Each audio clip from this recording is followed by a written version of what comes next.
The African Deep Dive podcast is brought to you by the African Technology Policy Studies Network. This podcast explores how science, technology, and innovation can drive sustainable development and global inclusion in Africa.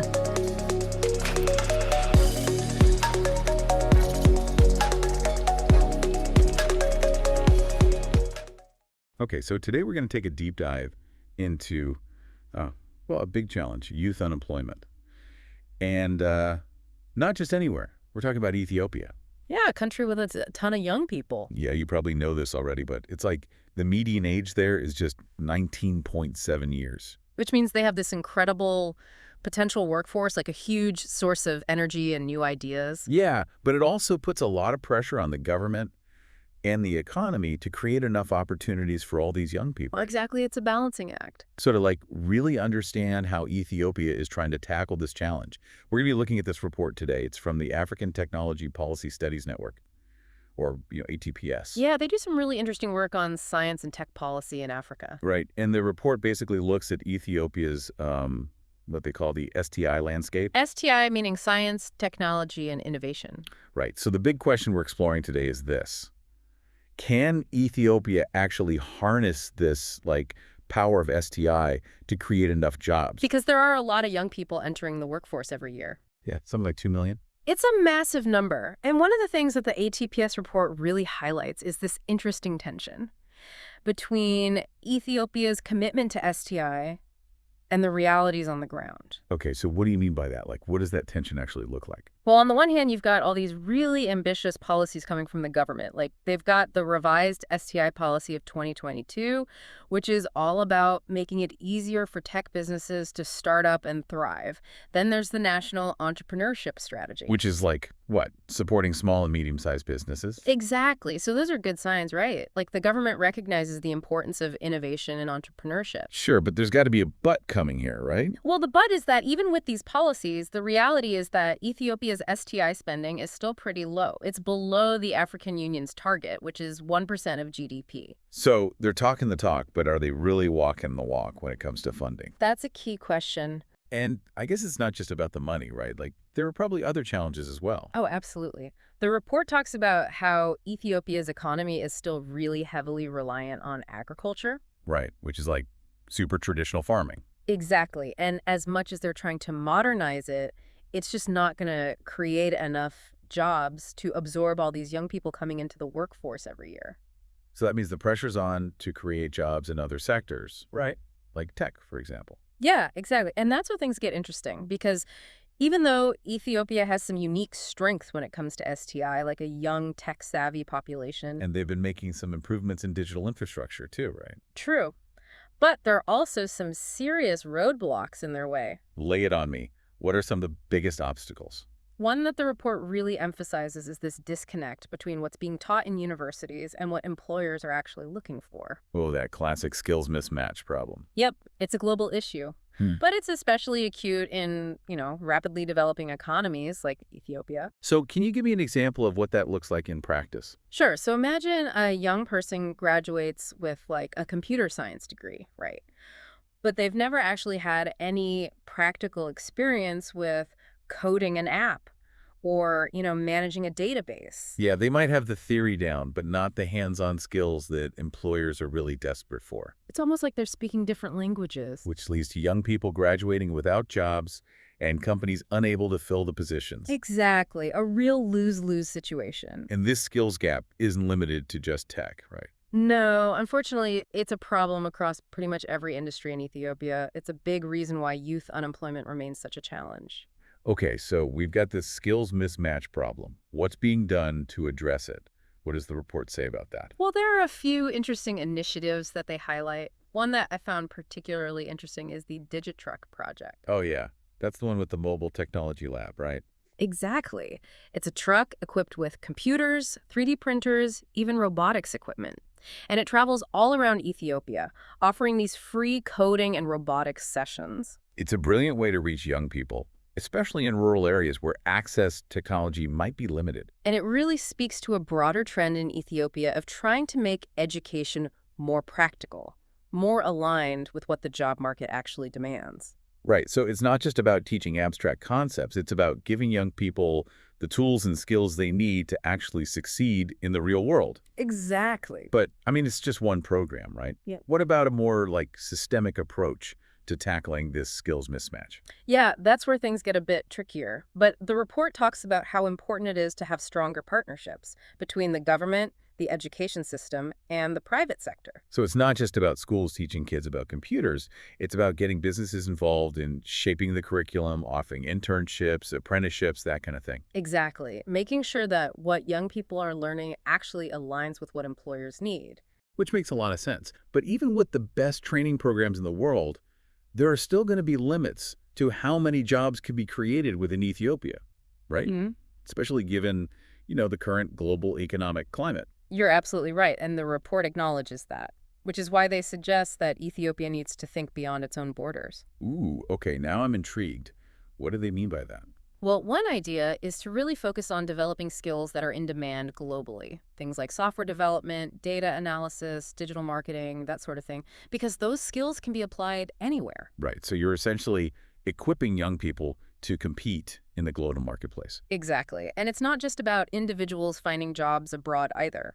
If Ethiopia can build a reputation for having a really skilled tech workforce, that could attract foreign investment. Right, it could become a hub for outsourcing, maybe even for tech startups. And that could create jobs and boost the economy within Ethiopia as well. So it's kind of a win-win, creating opportunities for young people and strengthening the economy at the same time. In theory, yes. But of course, there are going to be challenges to making that vision a reality, right? Oh, absolutely. And that's what we'll be digging into next. I'm ready. So we've been talking about Ethiopia's big vision of becoming a tech powerhouse with a young and globally competitive workforce. But the ATPS report makes it pretty clear that there's some big hurdles to overcome. Yeah, that's where the report gets, I think, really interesting. Because it goes beyond just the big ideas and really dives into the nitty-gritty of what it takes to make this vision a reality. So give me an example. What's one specific challenge that really stood out to you from the report? Well, we already talked about the skills mismatch problem, right? But the report actually goes a step further and highlights a specific gap in digital literacy, which, when you think about it, is kind of fundamental. I mean, you can train people in all the latest coding languages, but if they don't even have basic computer skills or reliable internet access, it's not going to get you very far. It's like, giving someone a brand new sports car, but they don't even have a driver's license. Exactly. The foundation has to be there. So how big of a problem is this digital divide in Ethiopia? Do they have any numbers on that? Yeah, the report cites data from the International Telecommunication Union, and they estimate that Ethiopia's digital literacy rate is just 9.9%. Wow, that's pretty low. It is, which means there's a huge chunk of the population, especially in rural areas, who are essentially being left out of the digital revolution. So it sounds like we're not just talking about teaching people advanced tech skills here. We're talking about addressing this foundational gap in digital literacy. Absolutely. So what are some of the strategies that the ATPS report recommends for tackling this issue? Well, one of the big ones is education reform. And I don't just mean adding a few more computer classes to the curriculum. It's really about integrating digital literacy into every level of education. So it's not just about learning about computers. It's about using computers as a tool for learning in all subjects. Yeah, exactly. Think about all the amazing educational resources that are available online these days. But to really take advantage of that, you need teachers who are comfortable using technology themselves. Which means investing in teacher training, providing the necessary infrastructure, and making sure schools actually have, computers and internet access. All of that, yeah. But what about people who are already out of school, like people who are working in agriculture or other traditional sectors, but maybe they want to transition into the digital economy? How do you reach them? Well, that's where I think targeted training programs and public awareness campaigns become really important. You need to make sure that digital literacy is accessible to everyone, no matter their age, their background, or where they live. So, what could that look like in practice? Give me some specific examples. Sure. Well, imagine community centers that offer free computer classes in the evenings, or mobile training units that travel to rural villages and provide workshops on basic digital skills, or even online tutorials and resources that people can access from their smartphones. So it's about using a variety of different channels to reach different segments of the population. Yeah, and a lot of this is already starting to happen. Remember the DigiTruck project we talked about earlier? Yeah, the mobile tech lab. That's a perfect example of how to bring digital literacy training directly to communities that might not have easy access to, a traditional learning center. It's like a tech boot camp on wheels. Yeah. But digital literacy is just one piece of the puzzle, right? Yeah. What about the broader challenges of fostering entrepreneurship and creating an environment where tech startups can actually thrive? Yeah, that's absolutely crucial. So what does the report have to say about that? One of the biggest issues that they highlight is access to finance. It's always a challenge for entrepreneurs to get the capital they need to start a business, but it can be especially tough for young people who might not have a lot of collateral or, a credit history. So you need funding mechanisms that are specifically tailored to support young entrepreneurs. Exactly. The report talks about things like microloans, venture capital funds that specifically target tech startups, and government-backed loan programs. And what about the importance of mentorship? Why is that so important for young entrepreneurs, especially in the tech field? Well, because starting a business, especially in a fast-paced field like technology, can be incredibly daunting. Having access to someone who's been there, who's done that, who can offer guidance, connect you with the right people, and help you avoid those common pitfalls. Yeah, it can make all the difference. And the report actually mentions some really cool initiatives in Ethiopia that are connecting young entrepreneurs with mentors from both within the country and from the Ethiopian diaspora. So it's about tapping into this global network of expertise and support. Exactly. But even with funding and mentorship, there are still some bigger picture challenges that can hold back tech startups, right? Like what? Well, things like bureaucracy, complicated regulations. It's the overall ease of doing business. Yeah, all of that. So what can be done to address those kinds of systemic issues? Well, the ATPS report really emphasizes the need for the government to create policies that are friendly to entrepreneurs. Policies that encourage innovation, reduce red tape, and make it easier to start and run a business. So it's about streamlining the process, moving barriers, and making it easier for startups to actually get off the ground. Exactly. And it's not just about removing barriers, it's also about actively supporting innovation through things like tax breaks for tech companies, investing in research and development, maybe even creating special economic zones that are designed to attract tech companies. So it's a combination of creating a favorable environment and providing targeted support. But all of this sounds very top-down, What about the role of civil society and grassroots initiatives? That's a great point, and the report actually acknowledges that top-down policies aren't enough. You need to have a vibrant ecosystem of support at the ground level. Things like incubators, accelerators, co-working spaces, networking events. Yeah, those are the spaces where entrepreneurs can connect with each other, share ideas, learn from their peers. And that's where a lot of the magic happens. And is Ethiopia seeing any growth in that area? Oh, yeah, absolutely. Especially in Addis Ababa, there's been a real boom in these kinds of spaces, which is a good sign that, the entrepreneurial spirit is strong and that young people are really eager to be a part of this tech movement. That's great to hear. But, we've talked a lot about the theory and the recommendations. What about some concrete examples? Are there any success stories in Ethiopia that demonstrate that these strategies are actually working? Yeah, definitely. One really interesting example is the growth of the mobile money market in Ethiopia. Oh, yeah, I've heard about that. Just a few years ago, mobile money was practically non-existent there. But thanks to a combination of, government policy changes, private sector investment, and some really innovative technology, mobile money has just exploded in popularity, especially among young people. So it's a good example of how the right policies and the right technology can create real economic opportunities. Yeah, exactly. And it's not just mobile money, right? There are other Ethiopian tech startups popping up in all sorts of sectors. Yeah, you're seeing them in e-commerce, agriculture, Yes. healthcare, you name it. It sounds like there's a real buzz in the Ethiopian tech scene.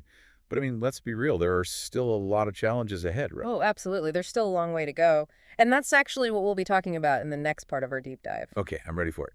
Okay, so we've really been digging into Ethiopia's approach to, tackling youth unemployment and how they're trying to use science, technology, and innovation to create new opportunities. Yeah, it's clear that they've got this really ambitious vision. Right, it's not just about like playing catch-up. Mhm. They're trying to like leapfrog into the future and become a tech hub for all of Africa. It's a bold move, but, it's also inspiring. Totally. But let's like step back for a second and imagine, what if they actually pull this off? Like, what would the impact be, not just for Ethiopia, but for the whole region, and maybe even globally? Well, I think the most obvious impact would be economic, right? If you have a thriving tech sector, that's going to create jobs, boost GDP growth, attract foreign investment. And hopefully that would lead to, better living standards or reduction in poverty. Yeah, exactly. But I think the impact goes way beyond just the economic side of things. Right. Like, what about the social and political implications? Think about it. A generation of young people who are digitally literate, who are entrepreneurial, who are connected to the global economy, that could lead to some really positive social changes. Yeah, like more civic engagement, greater access to information and services, maybe even a more democratic society. That's the hope. And it's not just about Ethiopia either. I mean, if they can prove that this kind of transformation is possible, it could inspire other countries in the region to do the same. It's like they become a model for how to, like, harness technology for development. Exactly. And it's already starting to happen. I mean, look at countries like Kenya, Rwanda, Ghana. They're all making big investments in their tech sectors. So, Ethiopia could really become a leader in this space. But, I mean, let's be real. There are still a lot of risks and challenges ahead, right? Oh, for sure. I mean, one of the biggest concerns is that the benefits of this tech-driven growth won't be shared equally. Yeah, like if we're not careful, we could see inequality actually widen, right? Exactly. And that's why it's so important to think about inclusivity from the very beginning. Right. We've talked about the digital divide. Hmm. If access to technology and digital literacy aren't addressed, we could end up with a situation where the rich get richer and the poor get left behind. And that's the opposite of what we want. Right. It's not just about creating jobs, it's about creating good jobs. Jobs that pay a living wage, that offer opportunities for advancement, and that benefit the whole community. And it's about making sure that the education system is actually preparing young people for the jobs of the future. Right. It's not enough to just teach them how to code.